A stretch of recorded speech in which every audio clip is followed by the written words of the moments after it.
Hello friends, कैसे हैं आप सब लोग। उम्मीद करता हूं कि अच्छे ही होंगे। मैं आशीष पांडे स्वागत करता हूं आप सभी का आपके अपने यूट्यूब चैनल स्टडी विद आशु में। कल हम लोगों ने देखा था हाई कोर्ट के बारे में, जो हमारा कहा दिया गया है संविधान के भाग 6 के अनुच्छेद 214 से 231 तक इसके बारे में बात की गई है। तो उसका पार्ट 1 हम लोगों ने देखा था। पार्ट 1 में हम लोगों ने बात की थी कि हाई कोर्ट की संरचना कैसे होती है, उसकी गठन क्या होती है, कितने न्यायाधीश होते हैं, न्यायाधीशों की नियुक्ति, योग्यता और उनके पद की रिक्तता, वेतन, कार्यकाल, सारी चीज हम लोगों ने देखा था। वीडियो के लास्ट में हम लोगों ने देखा था कि सुप्रीम कोर्ट हाई कोर्ट की जो हमारी स्वतंत्रता है वो कौन कौन सी है, कि हाई कोर्ट के लिए कौन सी स्वतंत्रता दी गई। तो वहां हम लोगों ने वीडियो को खत्म किया था। आज हम लोग वहीं से इसके पार्ट 2 के बारे में स्टार्ट करेंगे, जिसमें बात करेंगे हाई कोर्ट की कार्य और शक्तियों के बारे में। तो जो लोग वो वीडियो ना देखे हों, उसकी लिंक आज की वीडियो के डिस्क्रिप्शन में दे दी गई है, आप लोग देख सकते हैं। आइए बिना किसी देरी के वीडियो की शुरुआत करते हैं। चैप्टर बहुत इंपॉर्टेंट है, पहले इसका पार्ट 1 आप लोग देख लीजिएगा, फिर ये वीडियो देखेंगे, ज्यादा चीजें क्लियर होगी। ठीक, आइए बात करते हैं। बात करेंगे इसकी न्याय क्षेत्र और शक्तियां, मतलब इसका जो कार्य क्षेत्र है। कार्य क्षेत्र बोलिए या न्याय क्षेत्र, क्योंकि यह क्या है, न्यायालय है। कार्य क्षेत्र और शक्तियों के बारे में हम लोग बात करेंगे। इंटरेस्टिंग चैप्टर है, क्वेश्चन बनता है। वीडियो में लास्ट तक बने रहिए। वीडियो अच्छा लगे लाइक करिए, दोस्तों में शेयर करिए और नए हो तो चैनल को सब्सक्राइब करिए। आइए बात करते हैं। सबसे पहली जो बात है, पहला पॉइंट आता है इसका प्रारंभिक क्षेत्राधिकार। प्रारंभिक क्षेत्राधिकार, इसमें हम लोग किस टॉपिक पर बात करेंगे। अधिकारिता का मामला हो, किसी अधिकार का मामला हो या न्यायालय की अवमानना हो रही है। देखिए इसका जो पहला कार्य क्षेत्र है, कौन सा, प्रारंभिक क्षेत्राधिकार। इसके तहत क्या बात करेंगे कि अगर जो अधिकार तौर पे मामला हो, अधिकारिता का मामला हो, वह मैटर कहां जाएगा, हमारे वह बात कहां जाएगा, हाई कोर्ट में जाएगा। उस पर हाई कोर्ट सुनवाई करेगी। और अगर कोई भी ऐसा पर्सन है जो हाई कोर्ट की अवमानना कर रहा है, हाई कोर्ट की अवमानना की मतलब यह है कि जो एक्ट या जो रेगुलेशन वहां के हैं, हाई कोर्ट द्वारा जो निर्धारित किए गए हैं, अगर उसे कोई भी पर्सन नहीं फॉलो कर रहा है, उसके अगेंस्ट जा रहा है, उसकी अवमानना कर रहा है, तो उसके खिलाफ भी कार्यवाही कौन करेगा, हमारा हाई कोर्ट करेगा। यह किसके तहत आता है, प्रारंभिक क्षेत्राधिकार के तहत। यहां मेंस में क्वेश्चन बनेगा, प्रीलिम्स में, ऑब्जेक्टिव में 1-2 पॉइंट इसी का पूछ लेगा आप लोगों से कि कौन सा प्रारंभिक क्षेत्राधिकार है, कौन नहीं है। तो एक पॉइंट हमारा क्लियर हुआ, कौन सा, कि हमारा जो न्यायालय की अवमानना होगी उसकी बात कहां होगी, हाई कोर्ट में। उसके बाद दूसरा पॉइंट निकल के आता है राजस्व संबंधी मामला। उम्मीद करता हूं कि आप लोग राजस्व के बारे में चीजें जानते होंगे। अगर नहीं जानते हैं, मैं थोड़ा सा हिंट दूंगा आप लोगों को कि राजस्व क्या होता है। यह राज्य के तहत जो कर वसूला जाता है। राज्य जिस तरह से किसी भी तौर पर कर की वसूली करती है या टैक्स जो भी लेती है, वह राजस्व के तहत क्या होता है, गेन किया जाता है स्टेट के तहत। स्टेट सरकार लेती है राजस्व संबंधित जितने भी कर होते हैं, जो भी मामले होते हैं। तो इसमें बात क्या की गई है कि राजस्व से संबंधित जो मामला होगा, उसके लिए अगर कोई भी कानून बनाना है या बने हुए कानून को पारित करना है या उसमें संशोधन करना है, तो कौन करेगा, हाई कोर्ट करेगा, ना कि सुप्रीम कोर्ट। ठीक, ये आप लोग इंपॉर्टेंट तौर पे याद करिएगा कि राजस्व संबंधी मामला हाई कोर्ट में क्या होता है, सॉल्व किया जाता है। तो ये 2 चीजें थी। और तीसरा पॉइंट हमारा निकल के आता है कि संविधान की व्याख्या, संविधान की व्याख्या करते समय अधीनस्थ न्यायालय द्वारा, जो आप सब जानते हैं कि सबसे पहले सुप्रीम कोर्ट होता है, उसके बाद हाई कोर्ट, फिर उसके बाद अधीनस्थ न्यायालय होते हैं, डिस्ट्रिक्ट कोर्ट। इसका एक क्षेत्राधिकार होता है। एक स्टेट का क्या होता है, हाई कोर्ट होता है, उसके तहत जितने भी जिला न्यायालय हैं उसके अधिकार क्षेत्र के तहत अधीनस्थ न्यायालय बोले जाते हैं। ठीक है, तो वो क्या करते हैं, जब संविधान की व्याख्या होगी और अधीनस्थ न्यायालय कोई भी टॉपिक क्या करेंगे कि हाई कोर्ट के पास भेजेंगे, तो हाई कोर्ट क्या करेगा, उसकी व्याख्या करेगा। तो इसके प्रारंभिक क्षेत्राधिकार में यही 3 पॉइंट है। मैं पहले चीजें एक्सप्लेन कर देता हूं, फिर लिखता हूं, जिससे कि आप लोग क्या करें, माइंड में एक बार सेटअप कर लें, उसके बाद चीजें लिखेंगे, तुरंत याद हो जाएंगी। आइए लिखते हैं। अधिकारिता का मामला, न्यायालय की अवमानना, पहला पॉइंट है। अधिकारिता का मामला और न्यायालय की अवमानना, न्यायालय की अवमानना। अगर कोई व्यक्ति न्यायालय की अवमानना करे, मैंने जैसे कि आप लोगों को बताया, कोई भी व्यक्ति अगर न्यायालय के तहत लागू किए गए एक्ट या कानून को नहीं मान रहा है तो उस पर कार्यवाही आपका कौन करेगा? हाई कोर्ट करेगा। दूसरा पॉइंट आता है राजस्व संबंधी मामले। राजस्व संबंधी मामले, ठीक है। राजस्व संबंधी अभी हम लोगों ने बात की, सारी चीजों पर बात कर चुका है, सिर्फ लिखना है। तीसरा पॉइंट आता है संविधान की व्याख्या। कौन सा? संविधान की व्याख्या के संबंध में, संविधान की व्याख्या के संबंध में अधीनस्थ न्यायालय द्वारा, ठीक। अधीनस्थ मतलब लोअर कोर्ट, सॉरी, अधीनस्थ न्यायालय, जिसे हम कोर्ट बोलते हैं, लोअर कोर्ट बोलते हैं, अधीनस्थ न्यायालय द्वारा स्थानांतरित मतलब ट्रांसफर किया गया मामला, स्थानांतरित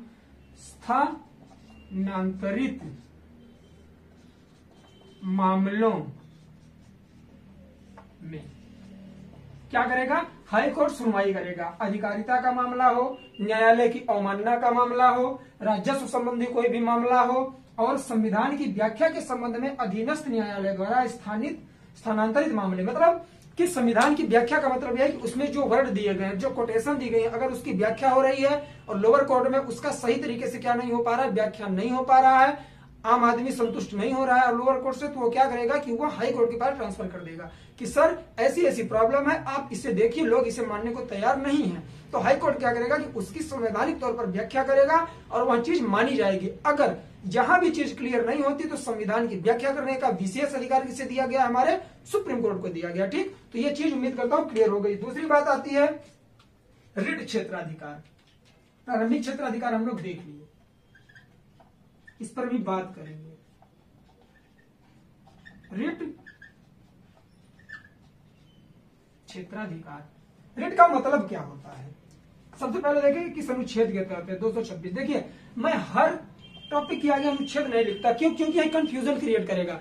ऐसा अनुच्छेद, ऐसा आर्टिकल जो एग्जाम में पूछता हो, मैं सिर्फ वही लिखने की कोशिश करता हूं, आप लोग भी वही याद किया करिए। देखिए क्या है कि चीजें ना बहुत ज्यादा है, अगर सारी चीज आप लोग टैकल करने की कोशिश करेंगे ना तो एग्जाम से बहुत दूर चले जाएंगे आप लोग, और ये बात आप लोगों को माननी पड़ेगी। आप लोगों को पीएचडी नहीं करनी है, ज्ञाता नहीं बनना है। क्या करना है कि हमें ये देखना है कि एग्जामिनर का जो माइंड सेटअप है वह कहां से क्वेश्चन बना रहा है, वही चीजें हम लोग फोकस करके पढ़ेंगे। क्यों? क्योंकि बाई द वे अगर आप लोग कहीं भी देखेंगे, बाई चांस रेयर केस में ऐसा होता है कि जो चीजें दी गई है सारी पूछी जाए या हर टॉपिक से पूछा जाए। कोई कोई टॉपिक ऐसे होते हैं कि जहां से क्वेश्चन हमेशा बनता है, उस पर ही हम लोग फोकस करके बात करेंगे। आइए देखते हैं रिट। रिट कितने प्रकार की होती है और रिट जारी कौन होती है, किस लिए होती है? देखिए हम लोगों ने क्या पढ़ा था भाग 3 में, क्या? मूल अधिकार। मूल अधिकार का अगर हनन होता है, अगर मूल अधिकार का किसी के हनन होता है किसी भी व्यक्ति का, तो वह क्या करता है? सुप्रीम कोर्ट उसका क्या है? अभिभावक है, गारंटर है। हम लोगों ने देखा था सुप्रीम कोर्ट वाले चैप्टर में कि सुप्रीम कोर्ट क्या करता है? रिट जारी करता है। रिट जारी करने का मतलब है 5 तरह की रिट जारी करके वह आपके मूल अधिकारों के हनन को क्या करेगा? रोकेगा। और वही सेम प्रोसेस क्या किया गया है कि मूल अधिकारों के संरक्षण के लिए रिट जारी करता है। कौन? हाई कोर्ट को भी यह पावर दिया गया है कि यह भी रिट जारी करेगा। रिट 5 प्रकार की होती है, उस पर डीपली बात हो चुकी है, अगर बात करूंगा वीडियो ज्यादा लेंदी हो जाएगा, ठीक। तो ये आप लोग सिर्फ इतना याद रखिए कि हाई कोर्ट को भी रिट जारी करने का अधिकार है। किसके तहत? अनुच्छेद 226 के तहत। और यह मूल अधिकार के संरक्षण के लिए रिट जारी किया जाता है। तो हमारा 2 पॉइंट हो गया, उम्मीद करता हूं क्लियर हो गया होगा। तीसरा पॉइंट आता है हमारा कौन सा? अपीलीय क्षेत्राधिकार। इंटरेस्टिंग है, उसमें लिखना पड़ेगा, इसे हम लोग एक बार रफ कर देते हैं। आइए इसे नोट डाउन कर लीजिए आप लोग, बहुत ही इजी है, इजी वे में लेके याद करिए, चीजें बहुत अच्छी तरीके से क्लियर होंगी। मैं सिंपल से सिंपल सेंटेंस बोलने की कोशिश करता हूं, कोई भी बुक की लैंग्वेज यूज नहीं करता, ना कोई साइंटिफिक लैंग्वेज। बात करेंगे अपीलीय क्षेत्राधिकार, तीसरा हमारा है, याद रखा करिए आप लोग। तीसरा अपीलीय क्षेत्राधिकार। अपीलीय। अपील से आप लोगों को लग रहा होगा कि यह ऐसा क्षेत्राधिकार है कि हाई कोर्ट में क्या होगा, अपील की जाएगी, याचिका दायर की जाएगी। वादी क्या करेगा कि वादी याचिका दायर करेगा। जो हमारा याचिकाकर्ता होगा वह कोई भी व्यक्ति, आम व्यक्ति हो सकता है, वह क्या करेगा कि हाई कोर्ट में क्या करेगा, वाद अपना दायर करेगा। तो इसमें क्या होता है कि कोई भी व्यक्ति होता है पहले कहां जाता है, लोअर कोर्ट में जाता है। आमतौर पर संवैधानिक तौर पर अगर देखा जाए तो वह सबसे पहले जाएगा लोअर कोर्ट में। वह लोअर कोर्ट में बात करेगा, अगर उससे संतुष्टि उसे नहीं मिल रही है, अगर उसे वहां से संतुष्टि नहीं मिल रही है तो वहां कहां जाएगा, हाई कोर्ट में, फिर सुप्रीम कोर्ट में जाएगा। तो क्या होता है कि अगर लोअर कोर्ट में बातें हुई हैं, वाद चला है और हम संतुष्ट नहीं, बात करिए मेरे ऊपर कि मैंने कोई केस किया है, लोअर कोर्ट में मेरा क्या चल रहा है, मुकदमा चल रहा है और उसमें मैं संतुष्ट नहीं हूं, लेकिन उसने अपना निर्णय सुना दिया। लोअर कोर्ट ने निर्णय सुना दिया, मतलब लोअर कोर्ट ने कह दिया कि जाइए आपका मैटर क्या हुआ, फिनिश हो गया, लेकिन मैं संतुष्ट नहीं हूं, तो मैं क्या करूंगा कि मैं जाऊंगा हाई कोर्ट में। हाई कोर्ट में जब मैंने याचिका दायर की तो हाई कोर्ट क्या करेगा, हाई कोर्ट सीधे लोअर कोर्ट के पास जाएगा और लोअर कोर्ट ने जो भी निर्णय सुनाया है उस पर यह क्या करेगा, इसके विरुद्ध कार्यवाही करेगा। अगर यह गलत है तो इसके विरुद्ध वह कार्यवाही करेगा। मतलब सार क्या निकल गया, इसका सारांश जो है आशय, मतलब कि हाई कोर्ट लोअर कोर्ट के विरुद्ध क्या करता है, सुनवाई करता है। आइए देखते हैं, बहुत इजी तरीके से समझाता हूं, अगर आप लोग इसे टैकल करने की कोशिश करेंगे ना, बहुत अच्छी तरीके से माइंड में सेट हो जाएगा, कभी भूलेगा नहीं। मैंने पहले ही बताया, हर हाई कोर्ट का एक क्या होता है, न्याय क्षेत्र होता है, ठीक, जिसे हम लोग बोलते हैं राज्य क्षेत्र। राज्य क्षेत्र के तहत अधीनस्थ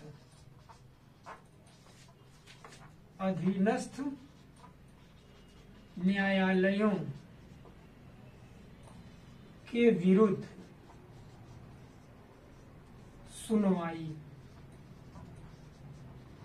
न्यायालयों लिखा हूं, इसका मतलब समझिए आप लोग, न्यायालय मैंने नहीं लिखा, क्यों, क्योंकि एक स्टेट में कई जो हमारे क्या होते हैं, डिस्ट्रिक्ट होते हैं, हर डिस्ट्रिक्ट का अपना क्या होता है, एक कोर्ट होता है, जिसे हम लोग डिस्ट्रिक्ट कोर्ट बोलते हैं, संवैधानिक लैंग्वेज में उसे लोअर कोर्ट बोलते हैं। तो इसके राज्य क्षेत्र में, उस राज्य में जितने भी क्या है हमारे लोअर कोर्ट है, उसमें जो भी मुकदमा है उसके विरुद्ध यह क्या करेगा, कार्यवाही करेगा। कौन, हाई कोर्ट। बात आती है दीवानी मामले।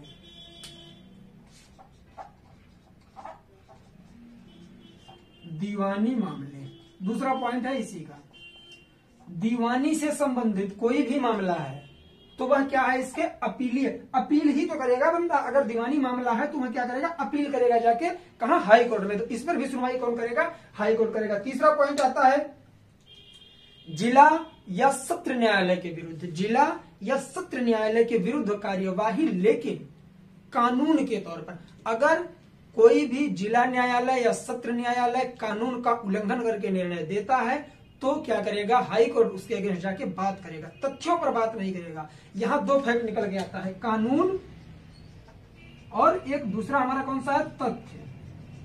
तथ्य का मतलब है कि जो चीज बोली गई है, जो चीज कही गई है, ठीक, मानने के लिए कहा जा रहा है। कानून वह है जो संविधान के तहत लागू किया गया है, यह सबके लिए अनिवार्य। तथ्य अनिवार्य नहीं होता। अगर आपका जो सत्र न्यायालय है या आपका जो जिला न्यायालय है कानून का उल्लंघन करता है, आपको लगता है कि कानून के तहत ये उल्लंघन कर रहा है, तो आप इसकी अपील सीधे कहां करेंगे, हाई कोर्ट में कर देंगे। तो हाई कोर्ट इस पर सुनवाई करेगा। अगर तथ्यों की बात है और आप हाई कोर्ट में जाएंगे तो हाई कोर्ट क्या करेगा, इसे पूरी तरह से खारिज कर देगा। ठीक, ये पॉइंट लिखने की जरूरत नहीं है, बस समझ लीजिए आप लोग। अब बात आती है क्या, तीन आपके न्यायालय ऐसे हैं कि उन्हें न्यायालयीय अपीलीय क्षेत्राधिकार नहीं दिया गया है। कौन कौन से हैं, न्यायालयीय अपीलीय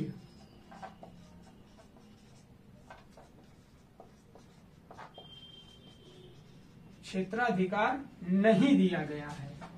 किसे, बंबई, कलकत्ता और मद्रास, तीन ऐसे हाई कोर्ट हैं हमारे,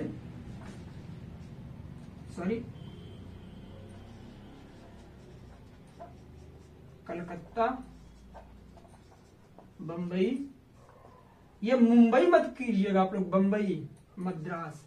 यह पहले वाला बंबई है, जो आज मुंबई है पहले उसे बंबई बोला जाता था। ठीक, तो ये बंबई, ये मत सोचिएगा कि मैं गलत लिख रहा हूं, ये बंबई नाम ही है उसका, बंबई हाई कोर्ट ही बोला जाता था। ठीक, तो इन तीनों को क्या किया गया है कि न्यायालयी अपीली क्षेत्राधिकारी ने नहीं दिया गया। क्वेश्चन बन सकता है, यहां से 4 पॉइंट दे देगा, बोलेगा इसमें से किसे न्यायालयी क्षेत्राधिकार दिया गया है। 3 पॉइंट ये दे देगा, 1 पॉइंट कोई और कोर्ट डाल देगा, तो उसे आप लोग टिक करके आएंगे। ठीक, तो उम्मीद करता हूं ये क्लियर हो गया होगा। अब बात आती है आपराधिक मामले। आपराधिक मामले हम लोग यही लिख लेते हैं, ज्यादा बड़ा नहीं है।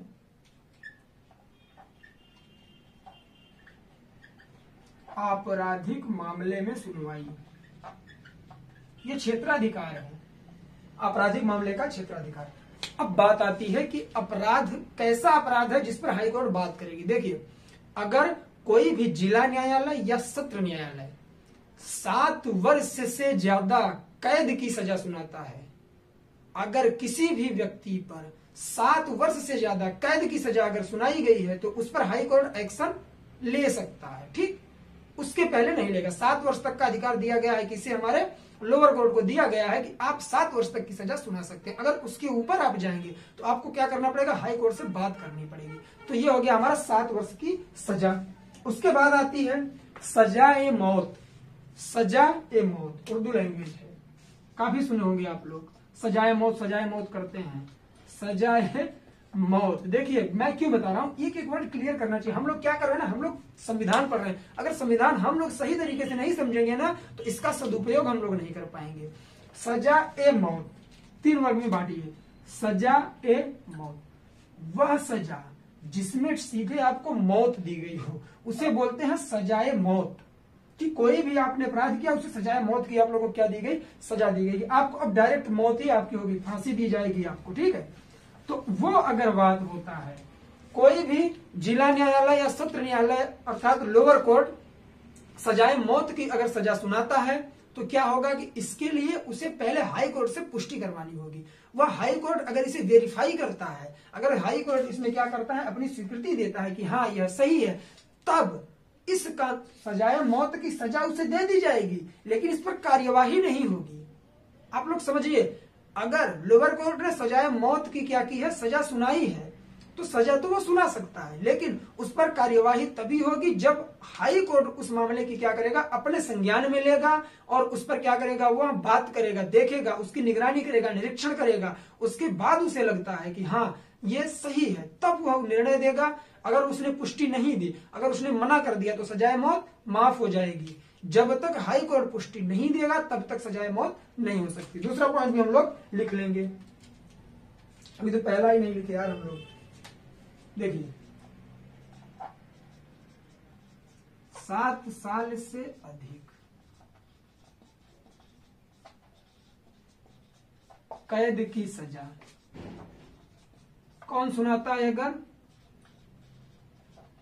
लोअर कोर्ट मतलब हमारा अधीनस्थ न्यायालय सुनाता है तो यह मामला कहां चला जाएगा, हाई कोर्ट अपने अधिकार में लेगा। हम लोग हाई कोर्ट का कार्य क्षेत्र और शक्तियां ही पढ़ रहे हैं कि हाई कोर्ट की शक्ति है कि ले लेगा इससे, कि नहीं भैया अगर 7 साल तक आप सुना रहे हो तो ठीक है, वरना आप मेरे पास आने दो। उसके बाद बात निकल के आती है जो हम लोगों ने अभी बात की, कौन सी, सजाए मौत। सजाए मौत, सजाए मौत में क्या होगा, कार्यवाही से पहले, मैं सेंटेंस बहुत छोटा लिखने की कोशिश करता हूं जो सिर्फ फैक्ट हो आप लोग याद कर लें। सजाए मौत की, अब देखिए मैंने लिखा सजाए मौत की कार्यवाही, मतलब कि सजा सुना देगा लोअर कोर्ट, लेकिन उसकी जब कार्यवाही होगी तो कार्यवाही से पहले हाई कोर्ट की पुष्टि होनी चाहिए, या हाई कोर्ट से आपको पूछना पड़ेगा कि मैं सजाए मौत सुनाया हूं, और हाई कोर्ट इसे अपने संज्ञान में लेके चेक करेगा, इसकी निगरानी निरीक्षण करेगा, देखेगा कि यह मामला इस लायक है या नहीं है। ठीक, माइक लगा, मैं तो भूल गया कि मैंने माइक लगाया है कि नहीं। ठीक है, आइए सॉरी, बात करते हैं हम लोग। सजाए मौत हो गई हमारी, आपराधिक मामले भी हो गए। उसके बाद आता है हमारा कौन सा, 5वां पर्यवेक्षीय, बात करेंगे, बहुत इंपॉर्टेंट है, इंटरेस्टिंग है। आइए 5वां अधिकार देखेंगे हम लोग, हाई कोर्ट का जो न्याय क्षेत्र है वह कौन सा है, पर्यवेक्षी क्षेत्राधिकार।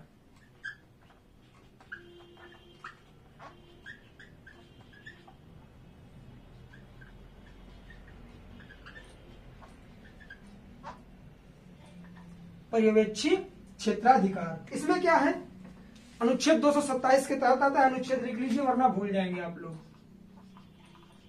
अनुच्छेद 227 देखिए, हाई कोर्ट अपने क्षेत्राधिकार के किसी भी न्यायालय का क्या कर सकता है, निरीक्षण कर सकता है, निगरानी कर सकता है। हाई कोर्ट के कार्य क्षेत्र में, हाई कोर्ट के क्षेत्र में जितने भी अधीनस्थ न्यायालय आते हैं उनकी निगरानी वहां कर सकता है, उनका पर्यवेक्षण कर सकता है वो, ठीक।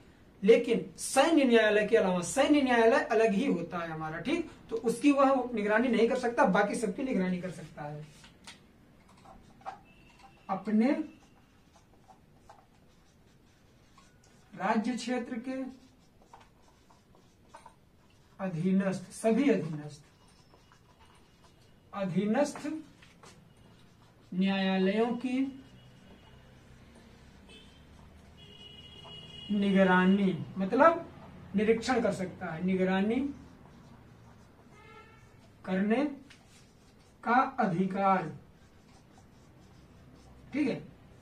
लेकिन ब्रैकेट में लिख लीजिएगा, अपवाद स्वरूप सैन्य न्यायालय, सैन्य न्यायालय के सिवा, ठीक।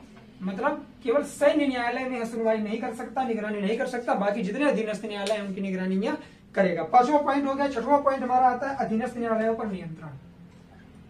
अब ये चीजें ज्यादा समझाने की नहीं है, सिर्फ लिखना है, आप लोग नोट्स बनाइए, अपने से पढ़िए, याद हो जाएगा।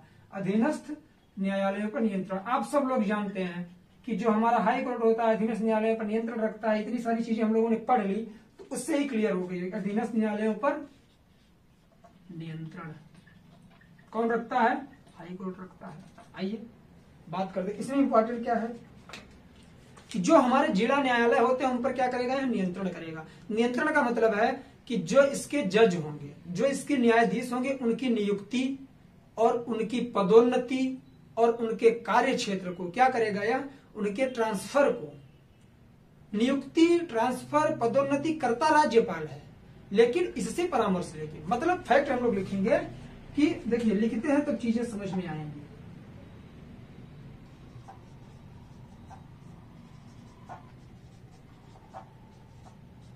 जिला न्यायालयों के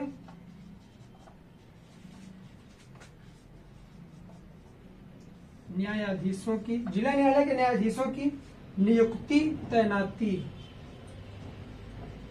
नियुक्ति, तैनाती, पदोन्नति, ठीक, करते समय, सॉरी, या करने में राज्यपाल को परामर्श देगा। कौन, हाई कोर्ट, ठीक है। तो ये चीजें क्लियर हो गई होंगी, उम्मीद करता हूं। मतलब अब देखिए इससे फर्स्ट क्या निकल के आया कि जो जिला न्यायालय होते हैं इसके न्यायाधीशों की नियुक्ति, तैनाती, पदोन्नति करता कौन है, राज्यपाल, लेकिन परामर्श किससे लेता है, हाई कोर्ट से। हाई कोर्ट इसमें परामर्श दे सकता है कि आप किसकी नियुक्ति करो, किसकी तैनाती करो, क्या पदोन्नति करनी है, ठीक। तो ये सारी चीजें हम लोगों की क्लियर हो गई। बात करते हैं 7वां, अभिलेख न्यायालय।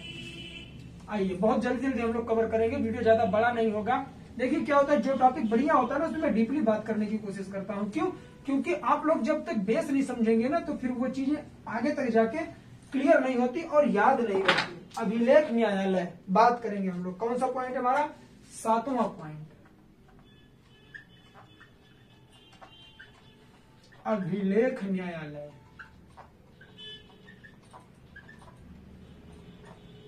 और इसके लिए अनुच्छेद दिया गया है 215, ठीक, 215। अभिलेख से समझ में आ गया होगा चीजें कि अभिलेख क्या होती है, साक्ष्य के तौर पर रखी जाती है। लोअर कोर्ट के लिए साक्ष्य के तौर पर रखे गए वाद क्या है, हमारे हाई कोर्ट के अभिलेख हैं। अभिलेख के तौर पर हाई कोर्ट का कार्य यही है कि मामलों का क्या करेगा, वह साक्ष्य के तौर पर रख देगा। किसे देगा, लोअर कोर्ट को, ठीक। और जो मामले इसने दिए, जो निर्णय इसने दिए हैं, हाई कोर्ट ने जिन मामलों में जो निर्णय दिया है, जो डिसीजन लिया है, उसमें क्या कर सकता है, यह उसमें सुधार भी कर सकता है। यह अधिकारी से दिया गया है, किसके तहत, अभिलेख न्यायालय के तहत। सबसे पहला पॉइंट लिखेंगे, अधीनस्थ न्यायालयों को साक्ष्य के तौर पर, ठीक, अपना वाद रखे रहेगा, यहां देगा। और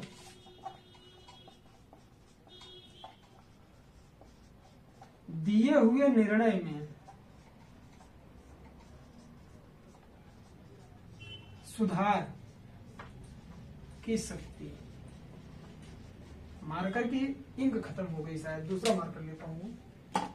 देखिए, दिए हुए निर्णय में सुधार की शक्ति। हाई कोर्ट ने जो निर्णय सुना दिया उसमें क्या कर सकता है, यह सुधार भी कर सकता है। किसके तहत? जो हमारा अभिलेख न्यायालय के तहत यह कार्य करता है। 8वें पर बात करेंगे, न्यायिक पुनर्विलोकन। आइए बात करते हैं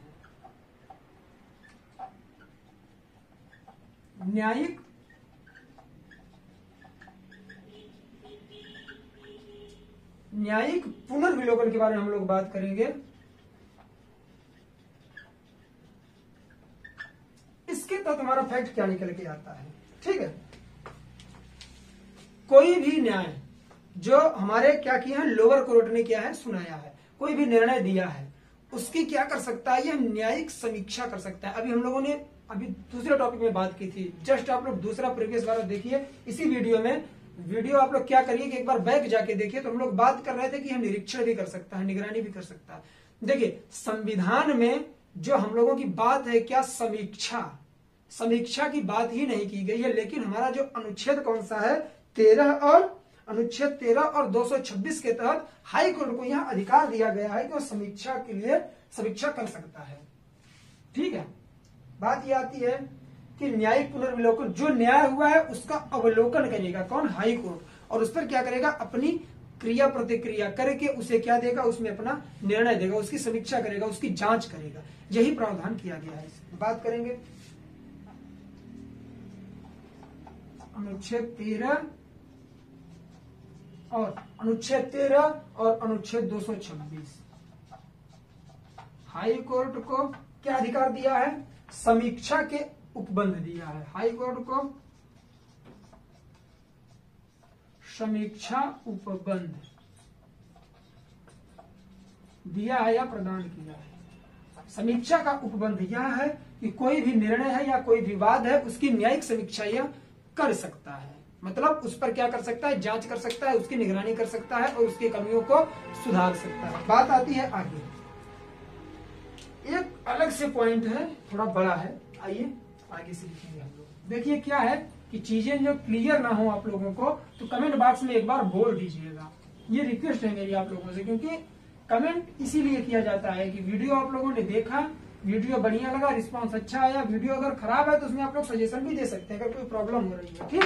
और जो दिक्कत आ रही है आप लोग डायरेक्ट कमेंट बॉक्स में पूछ सकते हैं। अगर कमेंट बॉक्स में पूछेंगे तो मैं भी बताने की कोशिश करूंगा, ठीक है। तो कमेंट बराबर किया करिए आप लोग, और वीडियो को लास्ट तक देखा करिए। लास्ट में जो मिलता है ना, विटामिन मिलता है, जैसे बोलते हैं ना कि अंत भला तो सब भला। अगर आप लोग लास्ट तक टिक गए, वीडियो बहुत ही हेल्पफुल होगा आप लोगों के लिए, मैं इसकी गारंटी ले सकता हूं। आइए बात करते हैं, विधायी अधिनियमों अथवा कार्यपालिका के आदेशों को चुनौती कैसे देता है।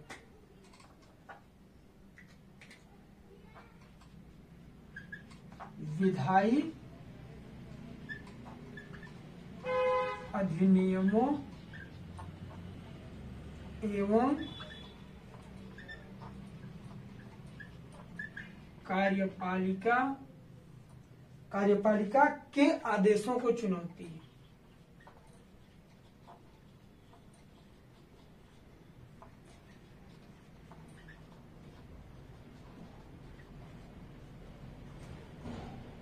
बात करेंगे इस पर, काफी इंपॉर्टेंट है, क्वेश्चन आपके वनडे एग्जाम में हमेशा बनता है। यहां से अगर देखिए, इसमें समझाने की बात नहीं है, मौलिक अधिकारों का हनन हो रहा है,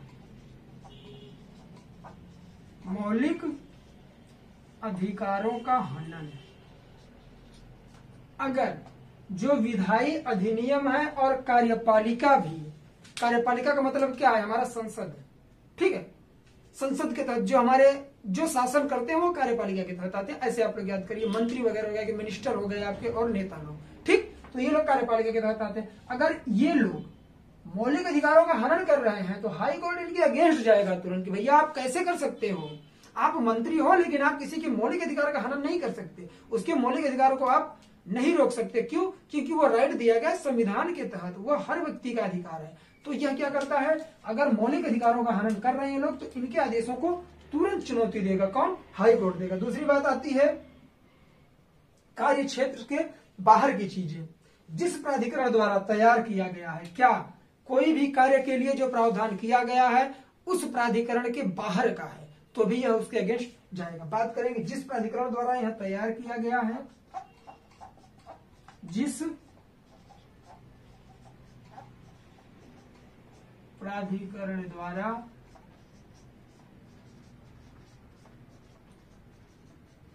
यह तैयार किया गया है, कौन क्या तैयार किया गया है? जो प्रावधान तैयार किया गया जिसके बारे में बात हो रही है, ठीक, क्या है? यह उसके कार्य क्षेत्र से बाहर हो, वह उसके कार्य क्षेत्र से बाहर। जिस प्राधिकरण ने प्रावधान तैयार किया है, जैसे आप लोग ऐसे याद करिए कि राजस्व का जो मामला होता है वह हाई कोर्ट देखता है, लेकिन क्या करे कि लोअर कोर्ट इस पर अपनी सुनवाई कर दे तो हाई कोर्ट इसके तुरंत अगेंस्ट जाएगा, भैया यह तो आपके डिपार्ट का है नहीं, आपके अधिकार क्षेत्र में तो यह है नहीं, आपने इस पर वाद कैसे लिया, आपने इस पर बात कैसे ली। उस पर यह क्या करेगा कि चुनौती दे देगा। किसे?